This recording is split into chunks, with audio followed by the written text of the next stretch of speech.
connaissez l'expérience de Stanford, celle qui a prouvé que n'importe qui peut devenir un monstre. Eh bien, tout était faux. Août 1971, le psychologue Philippe Zimbardo enferme des étudiants dans une fausse prison ou sous-sol de Stanford. Certains jouent les gardiens, d'autres les prisonniers. En 6 jours seulement, c'est le chaos total. Abus psychologiques, effondrement nerveux, cruauté extrême, 5 prisonniers s'effondrent complètement.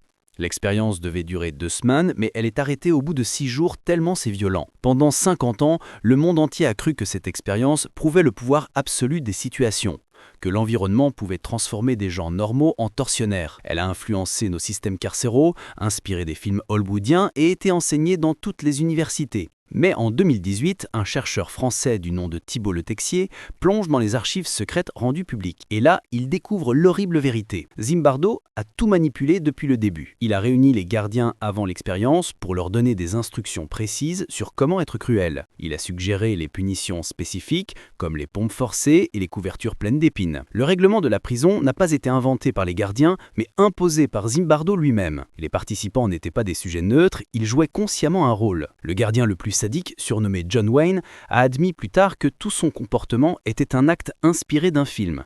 Il voulait créer du spectacle pour les chercheurs. Les autres participants ont confirmé qu'ils savaient que c'était une expérience et qu'ils jouaient le jeu. Pire encore, une étude de 2007 révèle que les volontaires qui se sont inscrits pour cette étude de prison avaient déjà des scores élevés d'agressivité et d'autoritarisme.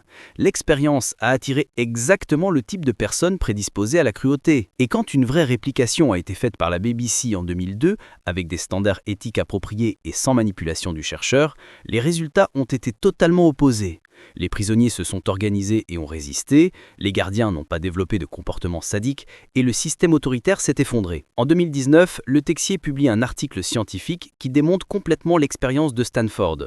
Les médias titrent « Imposture scientifique, fake expérience, mensonge qui a dupé le monde ». Zimbardo a passé 50 ans à défendre une expérience truquée qui a causé de vrais traumatismes à de vraies personnes. Alors la prochaine fois qu'on vous dit qu'une étude célèbre prouve quelque chose de définitif sur la nature humaine, posez-vous des questions, parce que même les expériences les plus iconiques peuvent être des impostures soigneusement construites. La science progresse par le doute, pas par la foi aveugle.